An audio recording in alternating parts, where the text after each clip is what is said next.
Good morning students.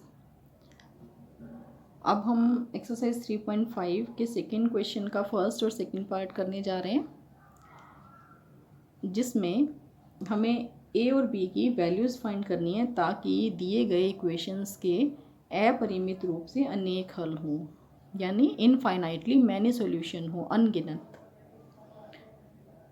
तो जो equations हमें दी गई हैं वो हैं 2x जमा 3y बराबर 7 और a minus B X plus A plus B Y बराबर 3a प्लस बी माइनस 2। हमें a और b की ऐसी वैल्यूज़ बतानी है ताकि इन इक्वेशंस के अनगिनत हल बन जाएं। हमें मालूम है कि अनगिनत हल के लिए a1 बटा a2 बराबर b1 बटा b2 बराबर c1 बटा c2 होना चाहिए। तो इन इक्वेशंस को हम दोबारा लिख रहे हैं। हम राइट हैंड साइड पे पहले 0 बना रहे हैं, तो इन इक्वेशंस को दोबारा लिखा है। ये 7 इस साइड आ जाएगा लेफ्ट हैंड साइड में, तो ये बन गया 2x प्लस 3y माइनस 7 बराबर 0।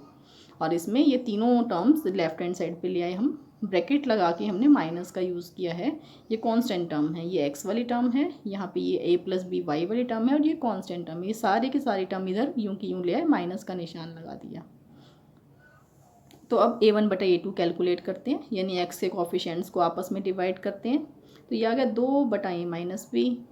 अब b1 बटा b2 3 बटा a प्लस बी और c1 बटा c2 माइनस 7 बटा minus 3a plus B minus 2। तो माइनस से माइनस कैंसिल हो गया, तीनों वैल्यूज़ आ गई।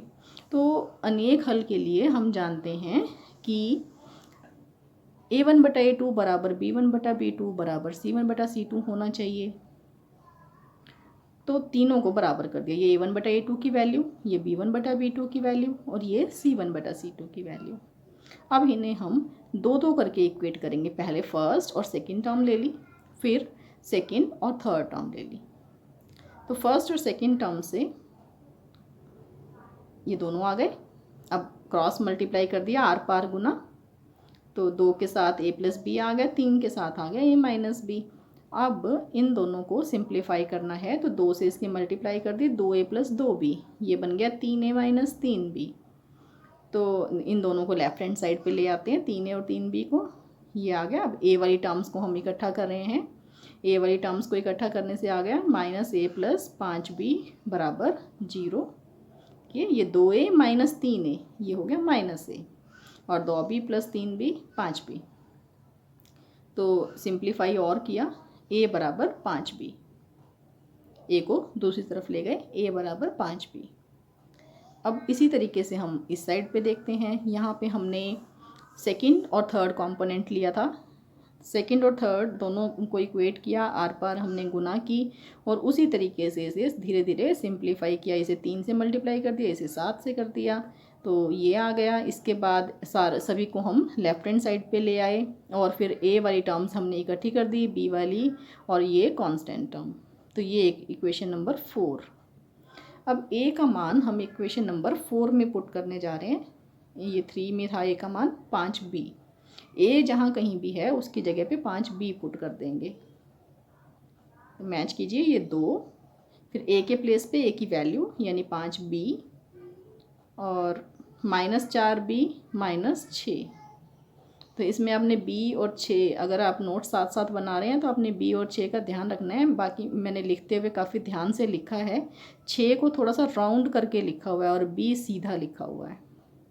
ये थोड़ा सा राउंड किया हुआ है हल्का सा, तो b और 6 ध्यान से इसे आप नोट करेंगे।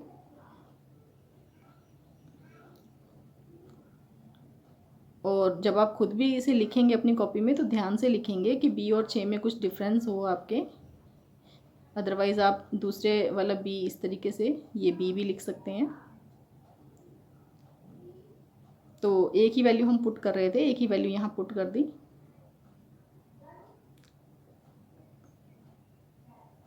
इसके बाद 5 दूनी 10b माइनस 4b माइनस 6। अब b वाली टर्म्स इकट्ठी कर लेते हैं, 10b माइनस 4b, ये हो गया 6b माइनस 6।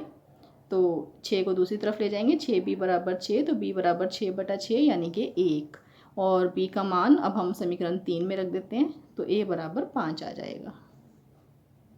तो यानी a बराबर 5 और b बराबर 1। तो यदि a और b का मान 5 और 1 हो क्रमशः, तो इन दोनों समीकरणों के अनगिनत हल होंगे। हमें यही वैल्यूज़ फाइंड करनी थी। अब हम इसका सेकंड पार्ट करते हैं, सेकंड क्वेश्चन। इसमें हमें ये दो इक्वेशंस दी गई हैं। तो के किस मान के लिए निम्न समीकरणों के युग्म का कोई हल नहीं है।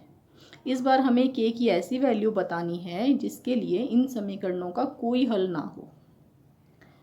तो कोई हल तब नहीं होता जब a1/a2 और b1/b2 तो बराबर हों, लेकिन c1/c2 उसके बराबर ना हो। तो इन समीकरणों को हम फिर से लिख लेते हैं। राइट हैंड साइड पे 0 बना लेते हैं, 1 लेफ्ट हैंड साइड में आ गया तो -1 हो जाएगा, और ये 2k + 1 इधर आके माइनस का साइन लगा दिया हमने, साथ में ब्रैकेट में लिखा है। नहीं तो आप दोनों को अलग साथ माइनस टर्म लगा सकते हैं, जैसे -2k -1 इस तरह भी लिख सकते हैं। अब a1/a2 b1/b2 c1/c2 बिल्कुल फर्स्ट पार्ट की तरह हमने फाइंड किया। a1/a2 यानी x के कोफिशिएंट्स को आपने डिवाइड करना है। तो x के कोफिशिएंट है 3 और 2k -1 डिवाइड कर दिया हमने। ऐसे b1/b2 में y के कोफिशिएंट्स, y के गुणांक 1/k -1, और c1/c2 के लिए -1/-2k + 1, माइनस कैंसिल हो गया। तो अब इन समीकरणों का कोई हल ना हो, यानी कि पहले दो तो बराबर हों लेकिन तीसरा बराबर ना हो। तो यहाँ a1/a2 b1/b2 c1/c2 तीनों वैल्यूज़ हमने पुट कर दी। अब पहले दो बराबर हों, तो पहले दो बराबर हों उससे क्या कंडीशन आती है चेक करें। आर पार गुना की, आर पार गुना करने के बाद 3k -1 2k -1 ये बन गया, इसे 3 से मल्टीप्लाई हो गया तो 3k -3, और ये right hand side as it is. अब सभी को लेफ्ट हैंड साइड पे ले आए तो ये साइन चेंज हो जाएगा, 2k का बन गया -2k और -1 का बन गया +1।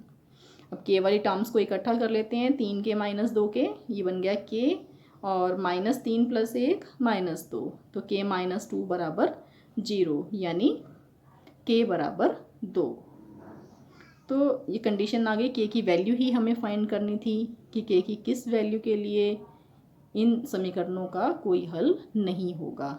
अब के की ये वैल्यू 2 आप इसमें पुट करके ऊपर देखते हैं तो ये c1/c2 इनके बराबर नहीं आता है। तो पहले दो तो बराबर आ जाएंगे लेकिन तीसरे वाली टर्म बराबर नहीं आती है, यानी के की वैल्यू 2 है जिसके लिए इन समीकरणों का कोई हल नहीं है। अब हम इसका थर्ड पार्ट क्वेश्चन नंबर 3 करने जा रहे हैं। क्वेश्चन नंबर 3 में हमें दो इक्वेशंस दिए गए हैं और उन्हें हमें प्रतिस्थापन और वज्र गुणन दोनों विधियों से हल करना है, और ये बताना है कि कौन सी विधि हमें ज़्यादा अच्छी लगती है। तो पहले प्रतिस्थापन विधि से हम इन इक्वेशंस को हल करने की कोशिश करते हैं। प्रतिस्थापन विधि में हम एक x या y दोनों में से एक की वैल्यू फाइंड कर लेते हैं एक इक्वेशन से, और उसे दूसरी इक्वेशन में पुट कर देते हैं। तो प्रतिस्थापन विधि से हम करते हैं, पहले फर्स्ट इक्वेशन से हम x की वैल्यू फाइंड कर रहे हैं और इसे सेकंड इक्वेशन में पुट करेंगे। तो फर्स्ट इक्वेशन से x वाली टर्म हमने लेफ्ट हैंड साइड पे रख ली, बाकी सबको राइट हैंड साइड पे ले गए। तो 9 तो पहले से ही राइट हैंड साइड पे था, 5y इसको भी हम राइट हैंड साइड पे ले जाएंगे, ये बन गया 9 - 5y। तो 8 जो है वो बटा में आ जाएगा सारी टर्म्स के, तो x की वैल्यू आ गई 9 - 5y/8। अब x की ये वैल्यू हम समीकरण 2 में पुट कर रहे हैं, 3, फिर x की वैल्यू 3x + 2y था, 3 ये x की पूरी वैल्यू है, 3x + 2y = 4। तो अब इसे हमें सिंप्लीफाई करना है। जब भी इस तरह की सिचुएशन हमारे पास आई है कि बटा में कोई टर्म आ रही है तो हम उस नंबर से मल्टीप्लाई कर लेते हैं, यानी अब इस समीकरण को हम 8 से गुना करने जा रहे हैं ताकि 8 से 8 कैंसिल हो जाए। तो ये बन गया 3 ब्रैकेट में था 9 - 5y, तो ये 8 तो कैंसिल हो चुका है। अब इस टर्म को 8 से किया तो 8 दूनी 16 और 8 चौके 32। अब 3 से इन दोनों की मल्टीप्लाई होगी क्योंकि ब्रैकेट यहाँ पर हमारे पास है, 9 × 3 = 27 और 5 × 3 = 15। अब y वाली टर्म्स को हम एक साथ इकट्ठा कर लेते हैं। y वाली टर्म्स को कलेक्ट कीजिए, -15 + 16 यानी कि y बन गया, तो 27 प्लस वाई बराबर 32, तो वाई बराबर 32, ये 27 उधर चला जाएगा, -27, तो वाई बराबर 5। वाई की ये वैल्यू हम समीकरण नंबर 3 में पुट करेंगे। तो वाई की वैल्यू 5 आई है। यहाँ पे समीकरण 3 में हम इसे पुट कर रहे हैं 5 को, तो 9 माइनस 5 गुना 5 बटा 8, यह 9 माइनस 5 गुना 5 बटा 8। अब 9 माइनस 5 पंजे 25 बटा 8, तो 9 माइनस 25 यानी -16 बटा 8, -16 बटा 8 यानी कि ये -2 आ गया। तो x की वैल्यू -2 आ गई और y की वैल्यू आई थी 5। ये हमने प्रतिस्थापन विधि से इसे हल किया। अब हम इसे वज्रगुणन विधि से करते हैं। वज्रगुणन विधि हमने इसके फर्स्ट क्वेश्चन में भी की थी इसी एक्सरसाइज में। अब उसके लिए हमें x, y और 1 लिख लेना होता है। ये इक्वेशंस को हमने एक बार फिर से लिखा है। अब x, y और 1, उसके बाद होता है 23, 12। पहले सेकंड टर्म, फिर थर्ड, फिर फर्स्ट, फिर सेकंड। तो सेकंड टर्म है 5, 2, ये 5, 2। फिर थर्ड टर्म -9 -4, फिर फर्स्ट टर्म 8, 3 और फिर सेकंड टर्म 5, 2, ये 5, 2 था, तो ये लिख दिया 5, 2। ये है 5, 2, देखिए 5, 2, यहाँ लिख दिया 5, 2। सभी लिखने के बाद हम एरोज लगा लेते हैं। एरोज के बाद x upon y upon and 1 upon, ये लिख दिया हमने। अब ये इनकी गुना -20 -18, फिर -27 -32, इसके बाद 16 -15, सॉरी 16 -15, ये इन दोनों की मल्टीप्लाई 15 बन रही है, 5 दिए 15, 16 -15। अब इनको सिंप्लीफाई कर लेते हैं। माइनस माइनस ये प्लस हो गया, तो -20 प्लस 18, यहाँ पर -27 प्लस 32, और ये 16 में से 15 गए 1, -20 प्लस 18 -2, -27 प्लस 32 5, और ये 1 था ही। अब फर्स्ट और लास्ट टर्म ले लेते हैं। तो x बाई -2 इज़ -1, तो x इज़ इक्वल टू -2। इसको दूसरी तरफ ले जाएंगे, गुना हो जाएगा उधर जाके, आर पार गुना भी कह सकते हैं आप। बटा में 1 लगा के आर पार गुना कर दी, बटा में 1 लगा के यहाँ भी आर पार गुना कर दी, तो y बराबर 5। तो x की वैल्यू आ गई -2 और y की वैल्यू आ गई 5। इसी के साथ ये क्वेश्चन कंप्लीट होता है।